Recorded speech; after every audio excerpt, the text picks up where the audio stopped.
Hello friends, welcome back to चिकित्सा guide. चिकित्सा guide के इस ऑनलाइन प्लेटफॉर्म पर आपका फिर से हार्दिक स्वागत है।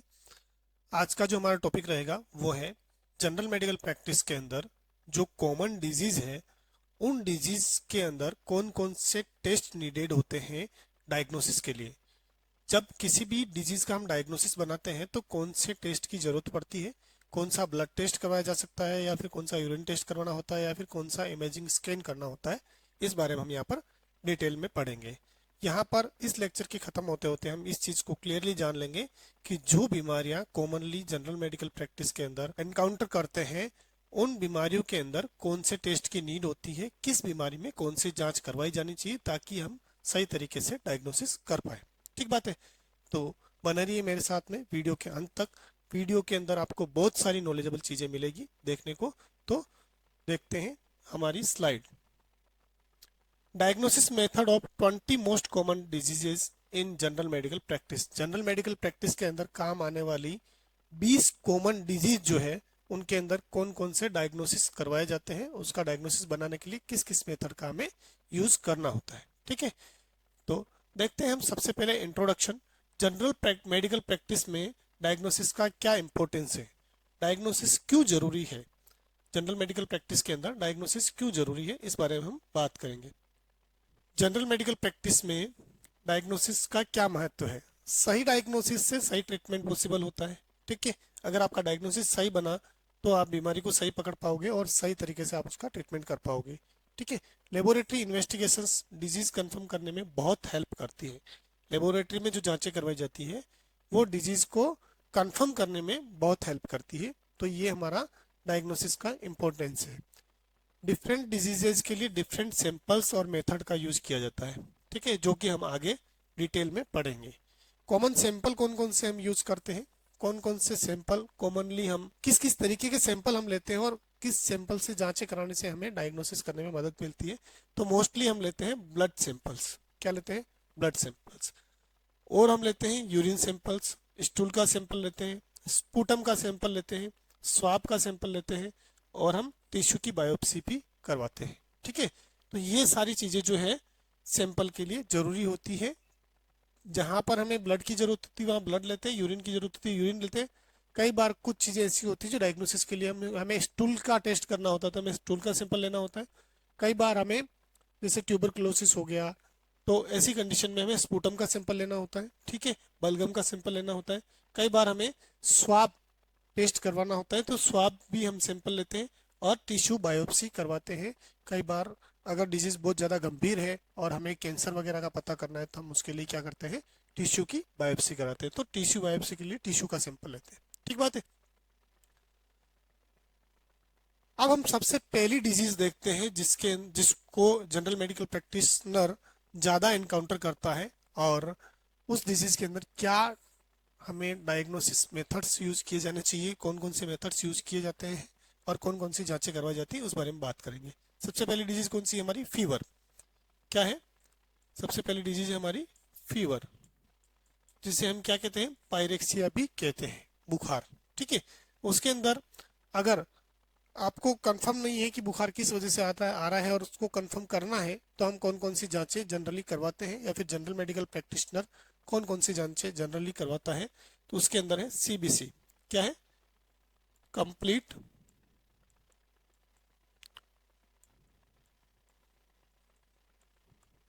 Complete blood count. ठीक है, दूसरी है हमारी ईएसआर। क्या है? इरिथ्रोसाइट सेडिमेंटेशन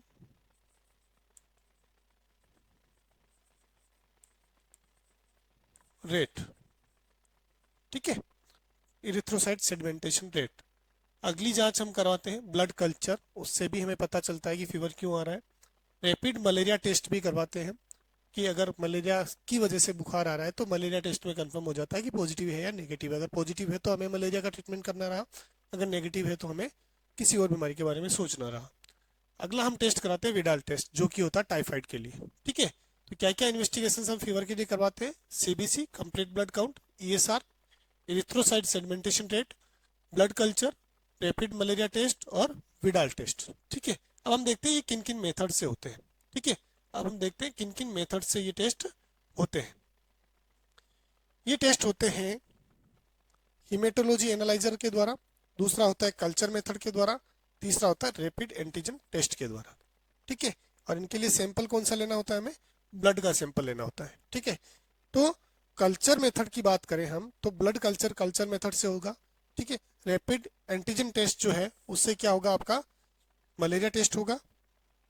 ठीक है, और हिमेटोलॉजी एनालाइजर के द्वारा आपका सीबीसी और ईएसआर होगा, और विडाल टेस्ट भी हम उसके द्वारा करते हैं। ठीक है, तो ये रहा हमारा फीवर के बारे में कि फीवर में कौन से इन्वेस्टिगेशन करवाए जाते हैं, क्या सैंपल लिया जाता है और किस किस मेथड से ये जांचें की जाती है।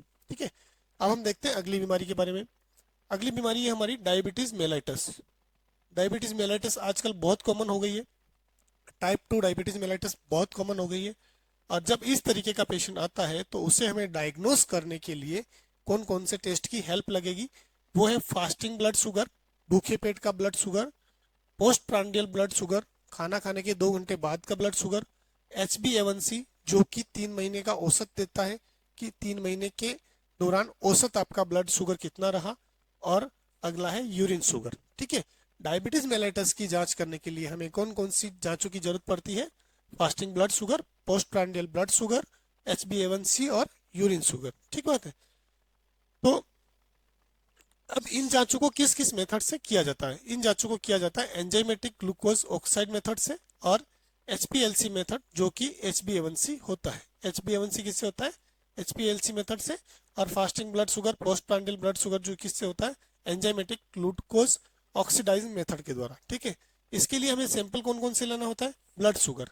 ठीक है, फास्टिंग ब्लड शुगर के लिए, पोस्ट प्रांडियल के लिए और HbA1c के लिए हमें कौन सा सैंपल लेना होता है, हमें सैंपल लेना होता है ब्लड सैंपल। ठीक है, और उसकी जांच इस तरीके से हो जाती है। यूरिन शुगर के लिए हम स्ट्रिप टेस्ट करते हैं और उसके लिए यूरिन का सैंपल हम लेते हैं। ठीक है, तो ये था हमारा डायबिटीज मेलाइटस के डायग्नोसिस के बारे में। ठीक है, अगर अगर हमारे पेशेंट को हाइपरटेंशन है या फिर हमें लगता है कि हाइपरटेंशन की संभावना है, उसको कंफर्म करना है कि क्या ये हाइपरटेंशन है, तो सबसे पहले हम स्पाइग्नोमेनोमीटर से हम जांच करेंगे। ठीक है, तो ब्लड प्रेशर मेजरमेंट करेंगे। ठीक है, उसके बाद में हम ब्लड की कुछ जांचें कराएंगे और बाद में हम ECG पे जाएंगे। तो हाइपरटेंशन को कंफर्म करने के लिए या फिर उच्च रक्तदाब, जिसे हम हिंदी में क्या कहते हैं, उच्च रक्तदाब, उच्च रक्तदाब को डायग्नोस करने के लिए हम कौन कौन सी जांचों का उपयोग करते हैं, ब्लड प्रेशर मेजरमेंट, ये किसके द्वारा होता है, स्पाइग्मोमेनोमीटर के द्वारा। ठीक है, lipid profile, kidney function test, ये किसके द्वारा होता है, बायोकेमिस्ट्री एनालाइजर के द्वारा। ठीक है, और ECG हम करवाते हैं जो किसके द्वारा होता है, इलेक्ट्रोकार्डियोग्राफी द्वारा। ठीक है, और सैंपल की बात करें तो हमें सैंपल कहाँ आवश्यकता है, सैंपल हमें आवश्यकता है लिपिड प्रोफाइल और किडनी फंक्शन टेस्ट के लिए, जिसके अंदर हमें ब्लड सैंपल की आवश्यकता होती है। ठीक है, ECG रेडियोग्राफ टाइप का एक जांच है, तो उसके अंदर हमें किसी प्रकार के सैंपल की जरूरत नहीं पड़ती है, और ब्लड प्रेशर मेजरमेंट हम स्पाइगोमेनोमीटर के द्वारा करते हैं तो उसमें भी सैंपल की आवश्यकता नहीं पड़ती है। ठीक है, तो मोटा मोटा हमें यहाँ पर क्लियर हो गया कि अगर किसी पेशेंट को हाइपरटेंशन की संभावना है और उसे हमें कंफर्म करना है कि उसको हाइपरटेंशन है या नहीं, तो हम किन किन जांचों का उपयोग करेंगे, blood pressure measurement, lipid profile, kidney function test, ECG। ठीक है, और मेथड्स हमने आपको ठीक से बताए। ठीक है, थोड़ा सा यहाँ देख लेते हैं इस इमेज को। नॉर्मली जब आपका ब्लड फ्लो करता है किसी आर्टरी या वेनस के अंदर, तो आर्टरी या वेन के अंदर आपका जो ब्लड फ्लो करता है तो आपकी आर्टरी की स्थिति ऐसी होती है, पूरी खुली खुली। लेकिन हाइपर टेंशन की स्थिति में क्या होता है, ये थोड़ी सी नैरो होने लगती है। ठीक है, ये थोड़ी सी नैरो होने लगती है, ये खुली खुली थी और ये थोड़ी नैरो होने लगती है, उससे आपकी ब्लड वेसल्स के ऊपर प्रेशर पड़ता है और उस वजह से आपका ब्लड प्रेशर बढ़ता है, और ब्लड प्रेशर बढ़ता है उसे हम क्या कहते हैं, हाइपरटेंशन। ठीक है, तो ये था हाइपरटेंशन के बारे में। अगली हम डिजीज के बारे में बात करें, एनीमिया। भारत के अंदर बहुत ज्यादातर देखा जाता है एनीमिया, और ज्यादातर महिलाओं में देखा जाता है, तो उसका जांच हम कैसे करते हैं, एनीमिया यानी कि निम्न, या फिर इसको ऐसे कह सकते हैं, एनीमिया यानी कि रक्ताल्पता, रक्ताल्पता या फिर खून की कमी।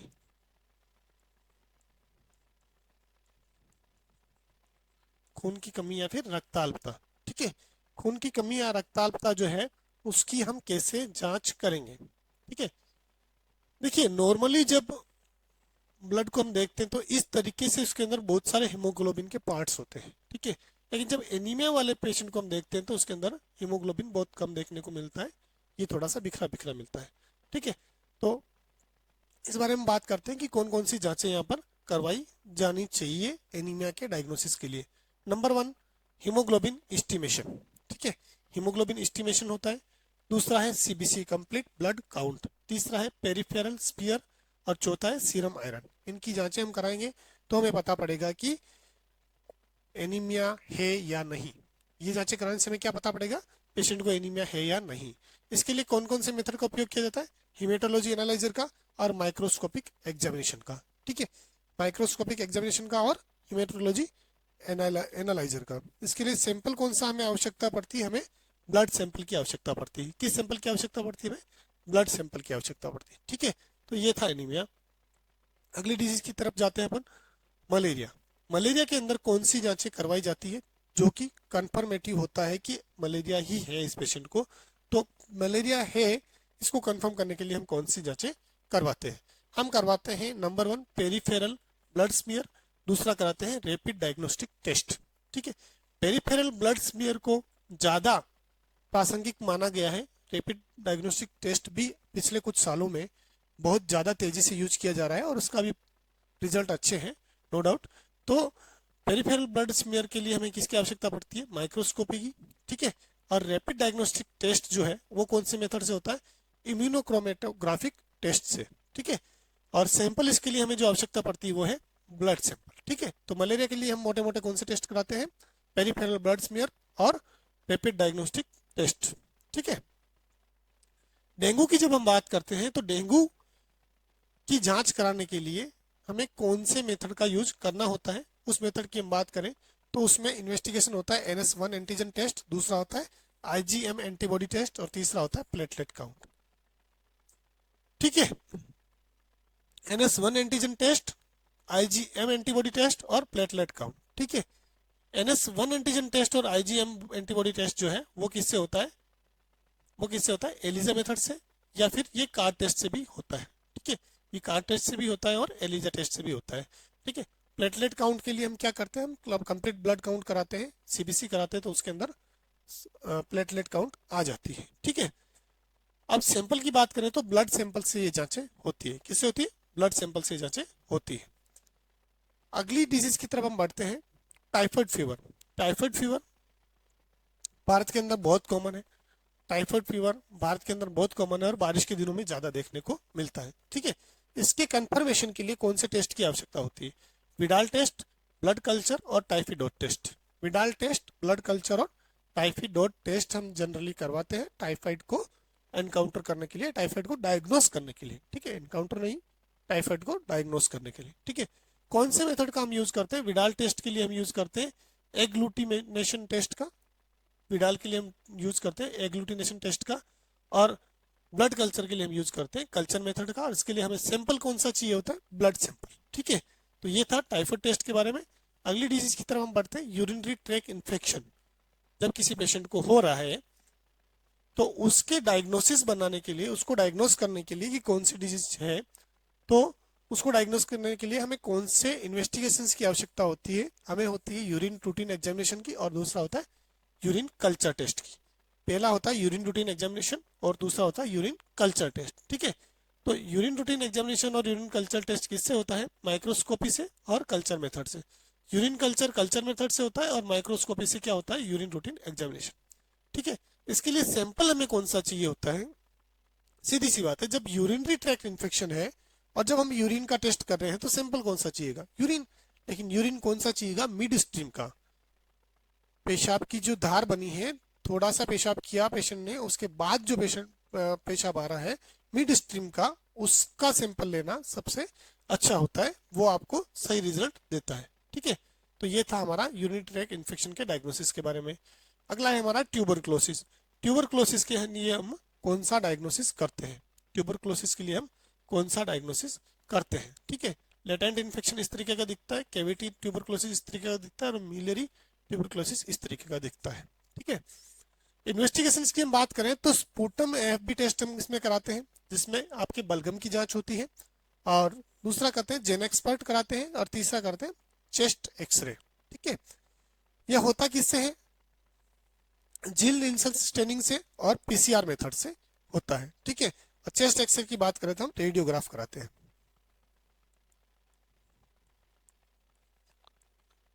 चेस्ट एक्सरे किससे होगा? रेडियोग्राफ से। सैंपल की जब हम बात करें तो सैंपल इसमें हम स्पुटम सैंपल लेते हैं, क्योंकि हम क्या कर रहे हैं, जेन एक्सपर्ट या फिर स्पुटम फॉर एफ भी कर रहे हैं, स्पुटम एफ भी टेस्ट कर रहे हैं। तो उसके लिए कौन से सैंपल की जरूरत पड़ेगी? हमें जरूरत पड़ेगी स्पुटम सैंपल की। ठीक है, और चेस्ट एक्सरे के लिए हमें किसी सैंपल की जरूरत नहीं पड़ती, हम रेडियोग्राफ करते हैं। तो ये एक तरह का फोटोग्राफ टाइप का होता है, तो इसमें हमें सैंपल की आवश्यकता नहीं पड़ती है। ठीक है, अब हम बात करते हैं न्यूमोनिया के बारे में। न्यूमोनिया का जब हम सस्पेक्ट करते हैं पेशेंट के लिए कि ये न्यूमोनिया का पेशेंट हो सकता है, तो उसके लिए हम कौन से डायग्नोसिस करवाते हैं? Number 1 chest x ray, number 2 sputum culture, number 3 CBC. Complete blood count हम कराते हैं, जो कि ब्लड सैंपल से होता है। स्पुटम कल्चर हम कराते हैं, जो कि स्पुटम से होता है। और चेस्ट एक्सरे कराते हैं, जो कि एक रेडियोग्राफ है। ठीक है, तो मेथड कौन कौन से हो गए? रेडियोग्राफी, क्योंकि चेस्ट एक्सरे मेथड आपके रेडियोग्राफी से होगा, और कल्चर मेथड से आपका क्या होगा? स्पुटम कल्चर, और सीबीसी कराएंगे हम। कंप्लीट ब्लड काउंट जो होता है वो हम ब्लड से करवाएंगे। सैंपल की बात करें तो स्पुटम सैंपल इसमें लिया जाता है, और ब्लड सैंपल इसमें लिया जाता है। क्यों?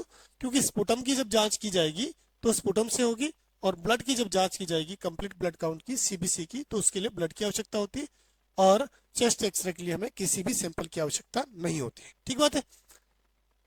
न्यूमोनिया के बारे में हम देखें तो आपका जो स्वस्थ फेफड़ा होता है, जिसको हम हेल्दी लंग कहते हैं, जैसे कि ये हमारा हेल्दी लंग है,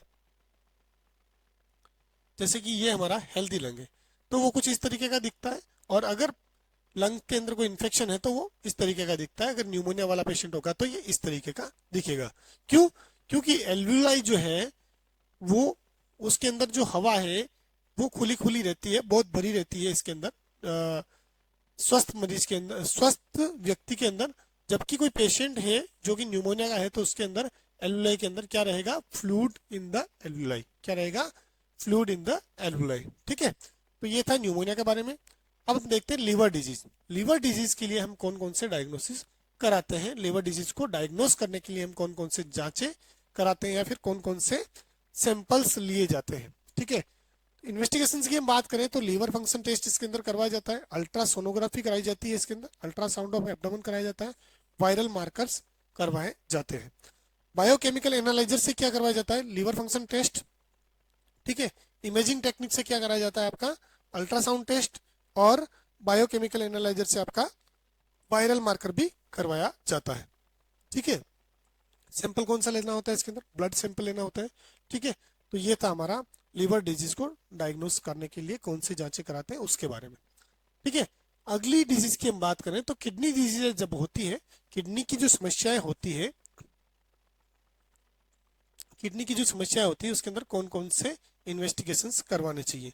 number 1 serum creatinine, number 2 blood urea, number 3 urine routine examination. Kidney diseases को जब हम डायग्नोस करने जाते हैं तो हमें कौन कौन सी जांचें करवानी चाहिए?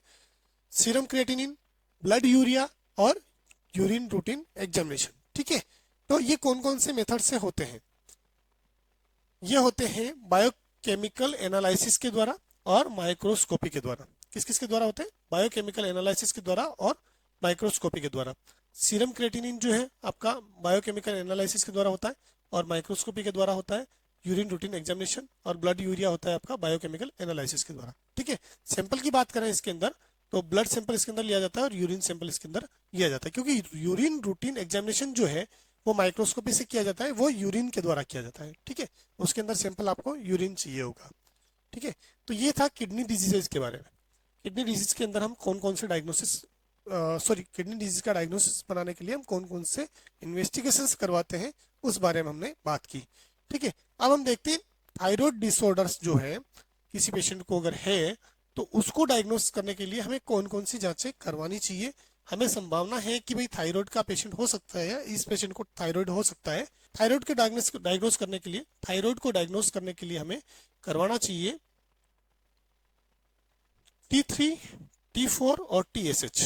T3, T4 और TSH किन किन मेथड से होते हैं? एलिजा टेस्ट से होते हैं, एलिजा टेस्ट मेथड से होते हैं, और दूसरा मेथड उसका होता है केमिलुमिनेंस एसे। ठीक है, तो ये किस सैंपल के द्वारा होता है? ये होता है ब्लड सैंपल के द्वारा। ठीक है, तो थायराइड टेस्ट जब हम कराते हैं तो उसके दो मेथड होते हैं, और उसके अंदर कौन कौन से इन्वेस्टिगेशंस करवाए जाते हैं? T3 T4 और TSH, और ब्लड सैंपल के द्वारा करवाए जाते हैं।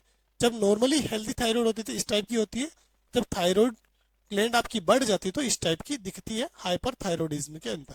ठीक है, तो ये था थायराइड डिसऑर्डर के बारे में। अब हम बात करते हैं अस्थमा की। जब किसी पेशेंट को अस्थमा है, उसके डायग्नोसिस के लिए हम कौन कौन से टेस्ट करते हैं? नॉर्मल एयरवे हमारा ऐसा होता है कि हमारा एयरवे जो है खुला रहता है पूरा, लेकिन अस्थमेटिक एयरवे जो होता है वो इस टाइप का होता है, थोड़ा सा सिकुड़ जाता है, थोड़ा क्या बहुत सारा सिकुड़ जाता है। ठीक है, और वही एयरवे जब अस्थमा का अटैक होता है तो वो कितना ज्यादा सिकुड़ जाता है, आप देख पा रहे हैं। ठीक है, तो इस तरीके से हमारा होता है एयरवे। और जब हम इनके टेस्ट की बात करें तो डायग्नोसिस के लिए हमें कौन कौन से इन्वेस्टिगेशन करवाने चाहिए? Number 1 spirometry, number 2 peak flow test, और number 3 test chest x ray. Number 1 spirometry, number 2 peak flow test, और number 3 chest X-ray. Chest X-ray होता है आपका किससे? रेडियोग्राफ से, और दूसरे मेथड जो है वो होते हैं पल्मोनरी फंक्शन टेस्ट के द्वारा। ठीक है, दूसरी जो इन्वेस्टिगेशन है वो होते पल्मोनरी फंक्शन टेस्ट मेथड के द्वारा। ठीक है, सैंपल की बात करें तो यूजुअली नो सैंपल नीडेड, यहाँ पर केवल ब्रीथ टेस्ट किया जाता है, तो यहाँ पर सैंपल की आवश्यकता नहीं होती, क्योंकि स्पायरोमेट्री जो है ब्रीथ टेस्ट से होता है, पिक फ्लो टेस्ट भी आपके ब्रीथ टेस्ट से होता है, आपकी सांस के द्वारा जांच की जाती है। तो यहाँ पर ना तो ब्लड की आवश्यकता होती है, ना आपके यूरिन की आवश्यकता होती है, ना आपके स्पुटम की आवश्यकता होती है, किसी भी सैंपल की आवश्यकता नहीं होती। वहीं चेस्ट एक्सरे जो है वो एक रेडियोग्राफ है, तो उसके लिए भी हमें किसकी आवश्यकता नहीं होती? ब्लड सैंपल या फिर किसी प्रकार के सैंपल की आवश्यकता नहीं होती। ठीक है, तो ये था अस्थमा के बारे में। आगे देखते हैं हम पेप्टिक अल्सर। पेप्टिक अल्सर को डायग्नोस करने के लिए हमें कौन कौन सी जांचें करवानी चाहिए, कौन कौन से इन्वेस्टिगेशंस करवाने चाहिए? Number 1 endoscopy, number 2 H pylori test. Number 1 endoscopy, number 2 H pylori test किस मेथड से होते हैं? यूरिया ब्रीथ टेस्ट से और बायोप्सी के द्वारा। ठीक है, यूरिया ब्रीथ टेस्ट से और बायोप्सी के द्वारा ये टेस्ट हम करवाते हैं। सैंपल इसके अंदर किसकी आवश्यकता होती है? गैस्ट्रिक बायोप्सी की आवश्यकता होती है अगर हम बायोप्सी की तरफ जा रहे हैं तो, और ब्रीथ सैंपल हमें आवश्यकता होती है एंडोस्कोपी के अंदर यूरिया ब्रीथ टेस्ट अगर हम कर रहे हैं तो। ठीक बात है, ये था पेप्टिक अल्सर की जांच के बारे में। अब हम देखते हैं अपेंडिसाइटिस के अंदर हमें कौन कौन सी जांचें करवानी चाहिए। अपेंडिसाइटिस का पेन अगर सस्पेक्टेड है किसी पेशेंट को, तो उसके लिए हमें जांचों की जो आवश्यकता होती है वो है, जिस इन्वेस्टिगेशंस की आवश्यकता होती है वो है complete blood count, ultrasound of abdomen और सीटी स्कैन ऑफ एब्डोमेन। ठीक है, हमें सीटी स्कैन कराना है, अल्ट्रासाउंड कराना है और कंप्लीट ब्लड काउंट कराना है। ठीक है, मेथड है इमेजिंग टेक्निक, क्योंकि सीटी स्कैन और अल्ट्रासाउंड जो है इमेजिंग टेक्निक है। वही सीबीसी के लिए हमें ब्लड सैंपल की आवश्यकता पड़ सकती है। ठीक है, यहाँ पर ब्लड द्वारा हम जांच करवाते हैं, तो सैंपल यहाँ पर ब्लड सैंपल हमें चाहिए होता है। ठीक है, तो ये था हमारा अपेंडिसाइटिस के बारे में। अब हम बात करते हैं आर्थराइटिस। आर्थराइटिस के अंदर हमें कौन कौन से इन्वेस्टिगेशंस करवाने चाहिए? आर्थराइटिस को कंफर्म करने के लिए हमें कौन कौन सी जांचें करवानी चाहिए? जब किसी पेशेंट को आर्थराइटिस की संभावना है तो हम कराते हैं rheumatoid factor test, RA test हम इसे कहते हैं। ठीक है, आरए फैक्टर। ठीक है, दूसरा कराते हैं इरिथ्रोसाइट सेडिमेंटेशन रेट, और तीसरा कराते हैं एक्सरे ऑफ जॉइंट, क्योंकि आपका स्वस्थ जॉइंट इस तरीके से दिखता है। ठीक है, उसके अंदर साइनोवियल फ्लूइड भरा हुआ है। अगर ऑस्टियोआर्थराइटिस हो रहा है तो इस तरीके से होगा, क्योंकि ये आपकी बोन कमजोर हो चुकी होगी, और जब रूमेटोइड आर्थराइटिस है तो आपका साइनोवियल फ्लूइड बिल्कुल खत्म हो चुका होगा। ठीक है, तो एक्सरे हम कराते हैं जॉइंट का। ठीक है, ईएसआर हम कराते हैं आपके ब्लड से, और रूमेटॉइड फैक्टर कराते हैं ब्लड से। मेथड कौन कौन से हो गए? सीरोलॉजी टेस्ट और रेडियोग्राफी। सीरोलॉजी से हम करते हैं ईएसआर और रूमेटॉइड फैक्टर, आरए फैक्टर करते हैं, और ईएसआर करते हैं किससे करते हैं? सीरोलॉजी टेस्ट से। वहीं रेडियोग्राफी से हम क्या करते हैं? आपका एक्सरे करते हैं। सैंपल की बात करें तो ब्लड सैंपल हमें चाहिए होता है, क्योंकि आरए फैक्टर करना है और ईएसआर करना है। ठीक है, तो ये था आर्थराइटिस के बारे में। हिपेटाइटिस की जब हम बात करें, जब हम सस्पेक्टेड हैं कि पेशेंट को क्या हो सकता है? हिपेटाइटिस हो सकता है, जब हमें सस्पेक्टेड है कि पेशेंट को हो सकता है हिपेटाइटिस, तो हम कौन सी जांचें करवाएंगे? हम करवाएंगे investigations HBsAg, anti-HCV, liver function test. क्या क्या कराएंगे? HBsAg, anti-HCV और क्या कराएंगे? Liver function test. मेथड की बात करें तो एलिजा टेस्ट इसमें लिया जाता है और रैपिड एंटीजन टेस्ट भी इसमें किया जाता है। सैंपल की बात करें तो यहाँ पर ब्लड सैंपल की आवश्यकता हमें होती है। आई होप आपको बहुत सारा क्लियर हो रहा होगा कि किस बीमारी के लिए कौन सी जांच कराई जाती है और किस मेथड से करवाई जा रही है, किस तरीके से वो जांच कर रही है, किस सैंपल से की जा रही है। तो आई होप आपको कंफर्म हो रहा होगा। अब हम बात करते हैं HIV antibody test, ELISA test और वेस्टर्न ब्लॉट टेस्ट यहाँ पर हम करवाते हैं। मेथड की बात करें तो इम्यूनो एसे इसमें कराते हैं हम, और सैंपल की बात करें तो ब्लड सैंपल इसके अंदर लिया जाता है। ठीक है, तो ये था हमारा इन्वेस्टिगेशंस के बारे में। आई होप हमने बहुत सारी बीमारियां जो हैं, लगभग 20 बीमारियों के बारे में हमने यहाँ पर डिटेल में समझा कि कौन सी बीमारी में कौन सी जांच करवाई जाती है, किस मेथड से करवाई जा रही है और कौन सा सैंपल उसमें नीडेड होता है। आई होप आपको चीज़ें क्लियर हुई होगी। अगर आपका कोई सवाल रहा है तो आप मुझे कमेंट सेक्शन में लिख के दीजिए, मैं उसका जवाब देने की पूरी कोशिश करूँगा। अगर आपको किसी और टॉपिक पर वीडियो चाहिए तो आप मुझे कमेंट सेक्शन में लिख के दीजिए। वीडियो अच्छा लगा तो लाइक कीजिए, शेयर कीजिए, चैनल पर नए हैं तो सब्सक्राइब कीजिए और बने रहिए चिकित्सा गाइड के साथ में। Thank you so much.